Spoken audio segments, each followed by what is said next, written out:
So in this video I'm going to cover how to set your Suzuki JB74 Jimny up for sand driving, and whilst I'm using the Jimny as an example, the basic principles will be applicable to any other four-wheel drive you take into sand.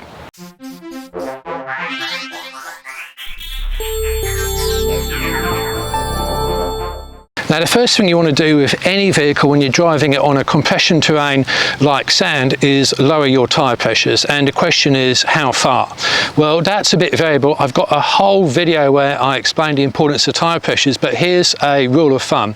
Take a look at the placard on your vehicle, which you'll find near the driver's door jamb, and that will show you the manufacturer's recommended tyre pressures for road use. Then take that value and divide it by 2. Now in the case of the Jimny, that's the road value is around 26 to 29 psi front and rear depending on load. Divide that by 2 and we end up with about 13 or 14 psi, and that is a good starting pressure for sand driving. We've got this car down at 10 psi and it's going great, and we could easily drop a little bit more out as well. Now if you're running a bigger, heavier vehicle, you wouldn't go as low as maybe 10 psi, at least certainly not to begin with, but dividing the placard pressure by 2 is a good starting point.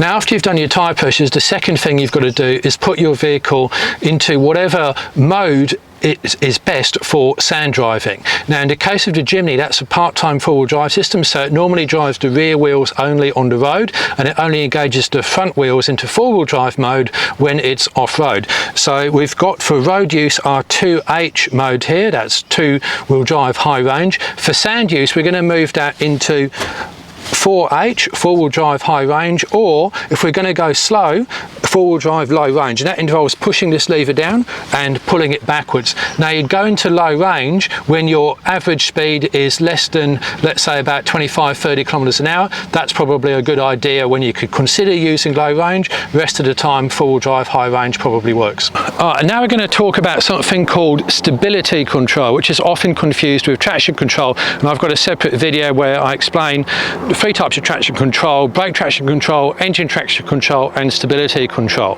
What we're talking about here is specifically stability control. Now that is a system which essentially stops the car from skidding out going around a corner.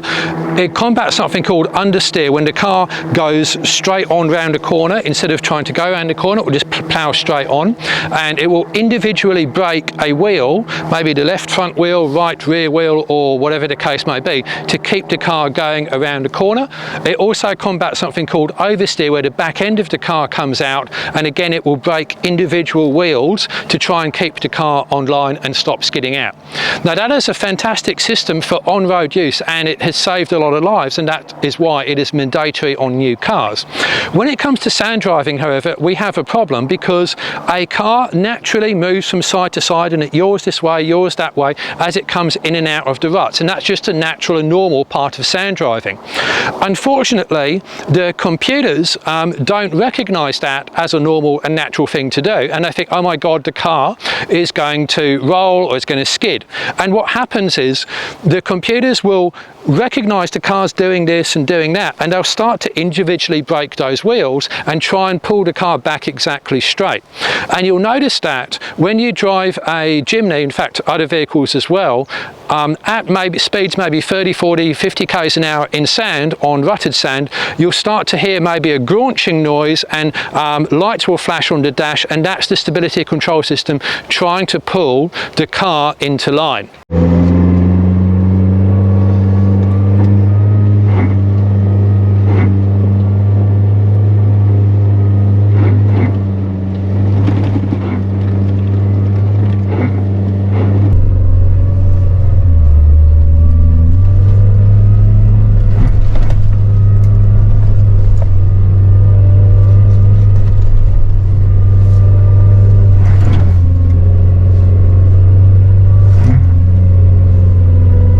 do you deal with that? Well, there's a couple of ways to do it.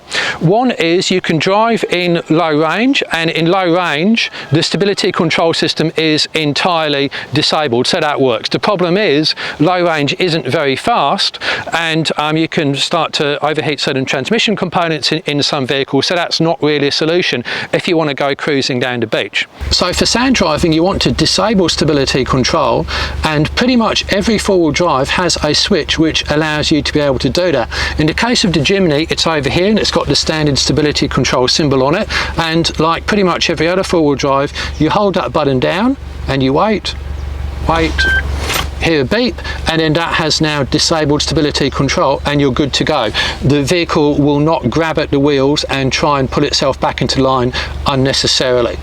Now most four-wheel drives might actually do that automatically when you put it in four-wheel drive or lock a center diff, or at least desensitize the stability control. In the case Jimny, it needs that switch. But there's a problem which is not quite unique to the Jimny, but certainly a problem with the Jimny, and that is once you exceed about 30 kilometers an hour, then the stability control system re-enables itself and then you're back to square one.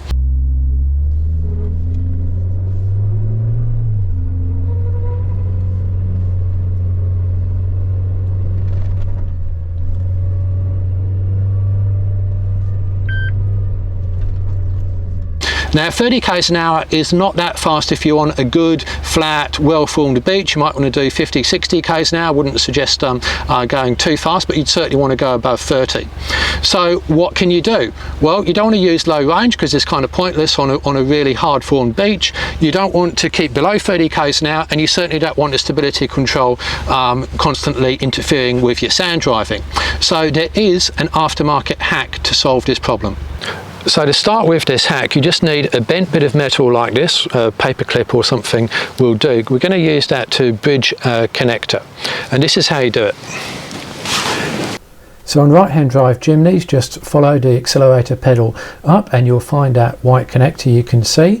You might need to unwrap a bit of tape to get to it. Then take your bridging wire and just insert it all the way into that connector. And it takes a little bit fiddly, as you can see here. Make sure it is pushed all the way in, and once you have done that, then you are ready for the next step. Now you can leave the bridger in there all the time, but if you want to remove it, I find it easier with a set of pliers like these because I don't really have fingernails. Out it comes and the vehicle is back to normal, no cutting of wires needed. So that's what it looks like when it's bridged, and this is where the connector is in relation to the accelerator pedal, which should assist with you being able to find it. Remember, might need to take some tape off. So now we've bridged that connector, what we've got to do is put the vehicle into maintenance mode. And for that, you're going to put the key in the ignition, turn it to ignition 2, that's when all the warning lights come up, and then get your finger ready over the stability control button.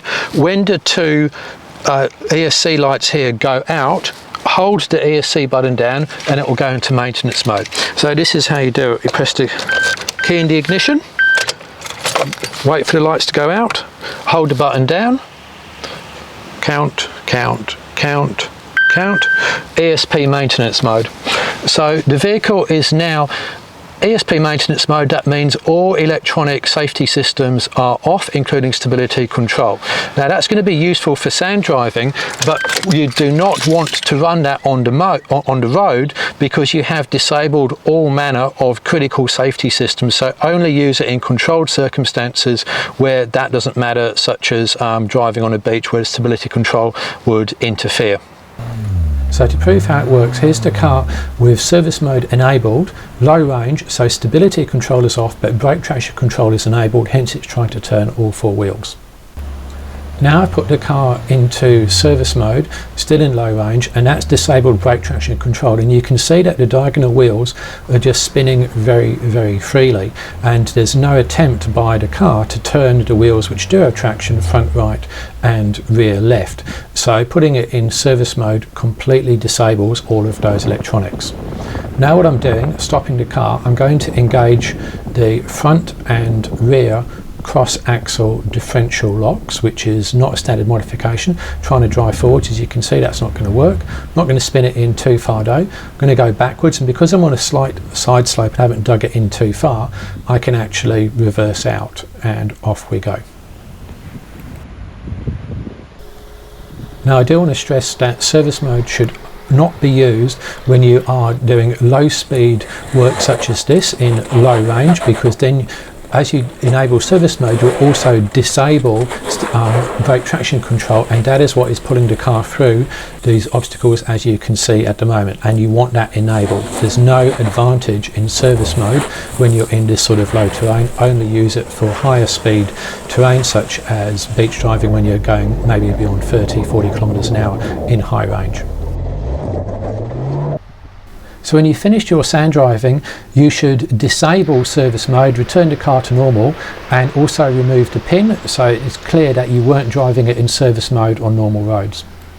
Now for gearing, if you've got a manual Jimny, well, of course you're going to be changing gears whenever it's appropriate. In sand driving, generally you use more revs than you would on bitumen or a harder surface, because you've got greater rolling resistance. Now that said, you want to minimise the amount of revs you do use, A, for fuel consumption, but B, also for wheel spin. But generally you would change up later and use more revs. Now for automatics, often you can leave the vehicle in drive, but there's situations where you might not wish to do that, and you do have some control over the gearbox. So one example is, let's say that you're driving along, you're going to go up a sand dune. Now you don't want to have the car change gear down when you're on a sand dune, but let's say that just as you're approaching it, it goes from second gear to third gear, goes up, and then it wants to go from third to second. That can actually be enough to destabilize the car and fail the sand dune. So how do you prevent that happening? Well, this is a 4-speed automatic, and what you can do is say only use the top 3 gears, and the way you do that is to disable overdrive. There's a little button on the side here, you press that, up on the dash comes OD off, and then the vehicle will only use gears 1, 2 and 3. Press that again and it will start to use gear 4 again. Now if you want to lock it down lower than that, well, it's in drive at the moment, we just pull it back to 2, and now it will then use gears 1 and 2 only. Pull it back one more into L for the lowest gear, first gear, and it will only use first gear. So those are your options with an automatic gearbox. You can also of course use low range if you're going really slowly in that sort of speed range, maybe under 25-30 k's an hour. So we've got the Jimny in low range. We're just driving along a flat beach, as you can see here. We're going to demonstrate that it only uses 3 out of its available 4 gears in low range, doesn't use the overdrive. So obviously in first gear at the moment, and watch it change to second, third, but it doesn't go to fourth. So there's second, third, and now in third low. And we're going to go to 5,000 revs, doing 30 k's an hour, and it's not changing up into its 4th overdrive gear. We'll just stop. So we're just driving along the beach at the moment, about 50 k's an hour, and take a look at the revs. We're doing about under 2,000 revs, about 55 k's an hour. Now I'm going to click the overdrive off, and that's going to change the gear from 4th to 3rd, and you can see the revs just jump up. Take the overdrive off again, and we're back into 4th gear, and we'll start to use 4th gear. So that's how to set up your Jimny for sand. So to recap, drop your tyre pressures to about half of placard to begin with, possibly even lower. Put the vehicle into 4-wheel drive high range or 4-wheel drive low range, depending on how fast you're going. Disable stability control, and if needed, use that hack, but only use that hack in off-road situations, and enable everything back for on-road for safety, insurance and just sensibility purposes. Now what I've covered here is only setting up of the vehicle to drive in sand. I haven't covered any sand driving techniques per se. I do have a separate video on that, 10 principles of sand driving, so watch that to give yourself a bit of a primer on sand driving. So I hope you found this video useful. If you've got any questions, please drop them in the comments, and thank you for watching.